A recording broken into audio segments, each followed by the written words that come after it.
Hi hello, நான் உங்கள் சுமதி மாமி. வழக்கம் போல் ஒரு நல்ல பதிவை உங்களோட ஷேர் பண்ண வந்திருக்கேன். பூலோக வைகுண்டம் எது தெரியுமா? ஸ்ரீரங்கம். வைகுண்டத்தில் இருக்கிற அதே திருக்கோலத்தில் பிரணவாகார விமானத்தோட அச்சாவதார மூர்த்தியாக பெருமாள் அருள் செய்கிற கோவில். சாதாரணமாக கோவில் அப்படின்னாலே வைஷ்ணவ சம்பிரதாயத்தில் ஸ்ரீரங்கம்தான். 108 வைஷ்ணவ திருத்தலத்தில் முதல் திருத்தலம். அப்படிப்பட்ட ஸ்ரீரங்கத்துக்கு அரங்கன் எப்படி ஏன் வந்தான் அப்படிங்கிற புராண கதையைத்தான் இந்த பதிவில் நாம் பார்க்க போகிறோம். வாங்க பதிவுக்குள்ளே போகலாம். பகவானோட நாபியிலிருந்து உண்டான ஒரு தாமரை மலர், அதன் மேலே பிரம்மன், சுத்தியும் முத்தியும் பிரளய ஜலம். பிரம்மனுக்கு தான் எங்கே இருக்கோம், எங்கிருந்து வந்தோம், தன்னை படைச்சது யாரு, எதுக்கு படைச்சாரு ஒன்றுமே புரியலை.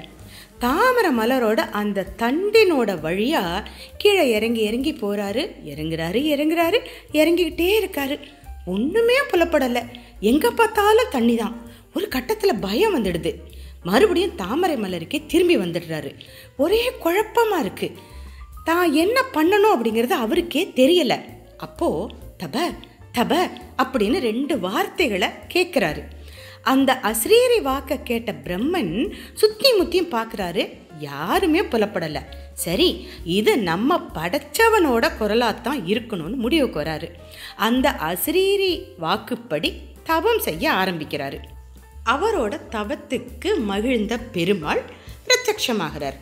பிரம்மனே, 3 உலகங்களை படைக்கும் வலிமையை பெறுவாய், என்னிடத்தில் தீவிரமான பக்தி கொள்வாய் என்று கூறி பிரணவத்தை உபதேசித்து வேத சாஸ்திரங்களில் உள்ளபடி சிருஷ்டி தொழிலை மேற்கொள்வாய் என்று அருளினார். பிரம்மாவும் பகவானோட கட்டளைப்படியே சிருஷ்டி தொழிலை ஆரம்பித்து செஞ்சுக்கிட்டு இருக்காரு. கொஞ்ச காலத்திலேயே பிரம்மாவுக்கு பெருமாள் வைகுண்டத்தில் எப்படி இருப்பார், அதே மாதிரி நம்ம அவரை தரிசிக்கணுமே அப்படின்னு ஒரு ஆசை வந்தது. அதுக்காக மறுபடியும் தவம் செய்ய தொடங்கினார்.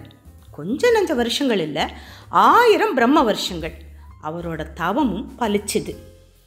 பார்க்கடலிலிருந்து ஸ்வயம்பு மூர்த்தியாய் தேஜோமயமாக பிரணவ ரூபத்துடன் கூடிய ஸ்ரீரங்க விமானத்தோடு கோடி சூரிய பிரகாசமாய் வைகுண்டத்தில் எழுந்தருளியிருக்கும் அதே சயன கோலத்துடன் அரங்கன் தோன்றினான்.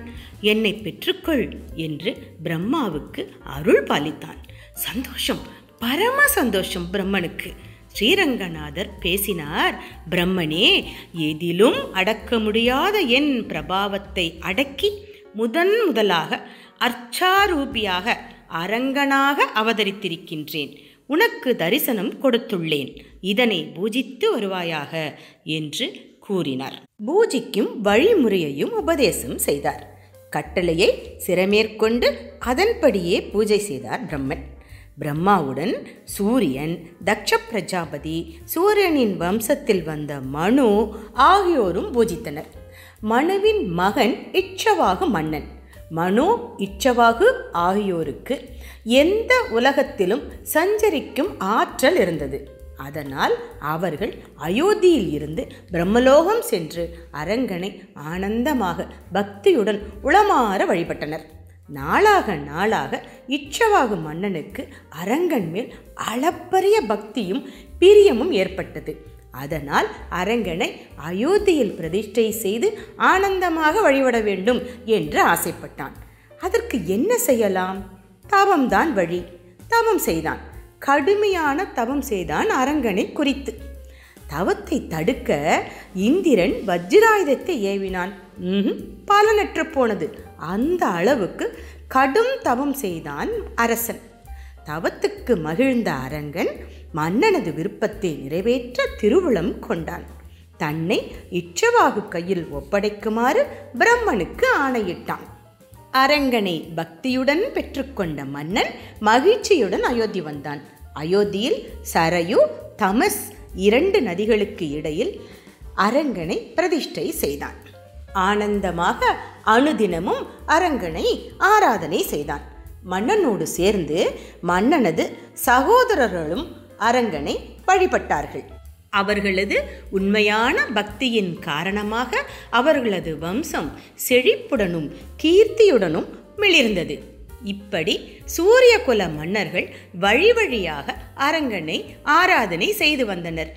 இந்த குலத்தின் வழித்தோன்றலான தசரதரும் அரங்கனை வணங்கினார்.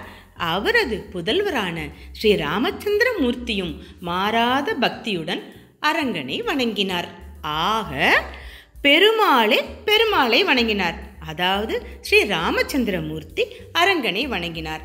அதனால்தான் அரங்கன் பெரிய பெருமாள் என்று போற்றி கொண்டாடப்படுகிறார். சரி, அயோத்தியில் இருந்த இந்த பெருமான் ஸ்ரீரங்கத்துக்கு வந்தது எப்படி? தொடர்ந்து பதிவை கேளுங்கள். ராவண வதம் முடிந்தது.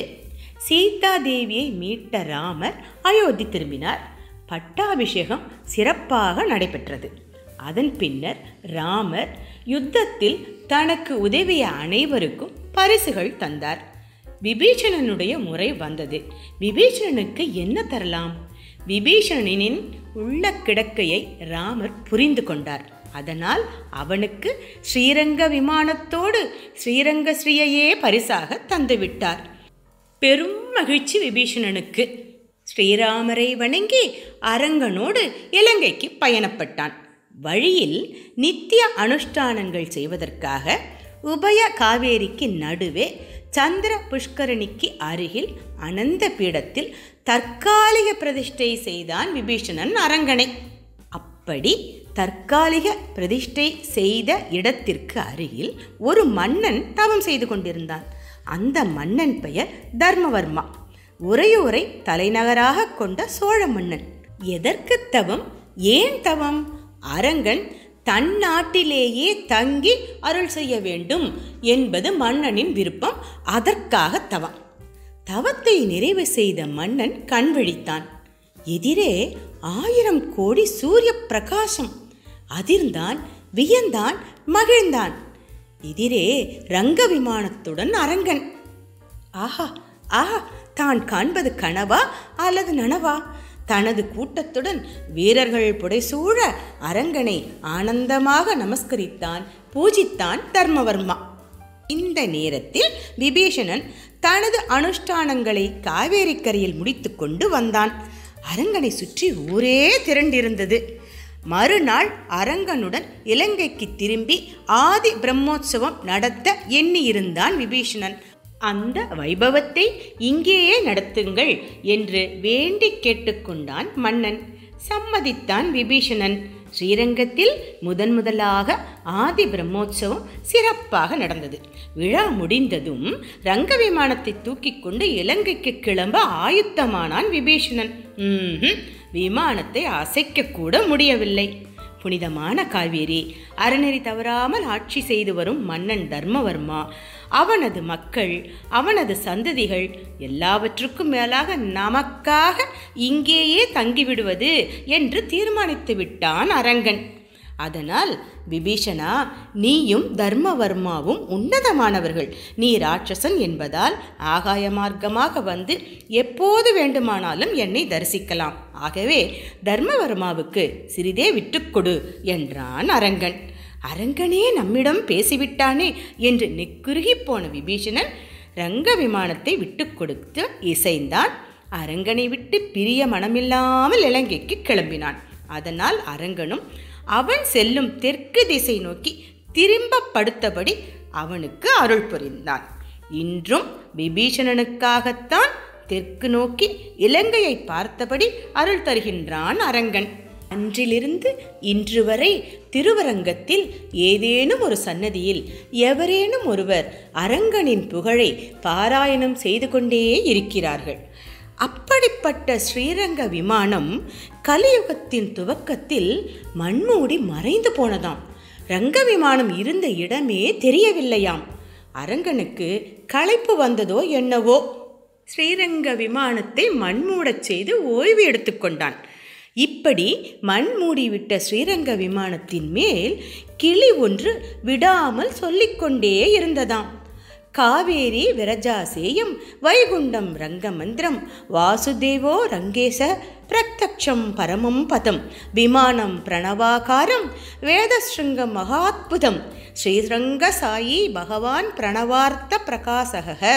அதாவது வைகுந்தத்தில் ஓடுகின்ற விரஜை நதிதான் காவேரி, வைகுந்தமே ஸ்ரீரங்க விமானம், வாசுதேவனே அரங்கன், பிரணவம் தான் விமானம், விமானத்தின் 4 கலசங்கள் வேதங்கள், உள்ளே பள்ளி கொண்டிருக்கும் அரங்கனே பிரணவத்தால் விவரிக்கப்படும் பரம்பொருள். இப்படி சொல்லி வந்ததாம் அந்த கிளி. இது குறித்து சோழ மன்னனுக்கு சொல்லப்பட்டது. அதேவேளை தான் இங்கே இருப்பதை அரங்கனும் அரசனுக்கு கனவில் உணர்த்தினான்.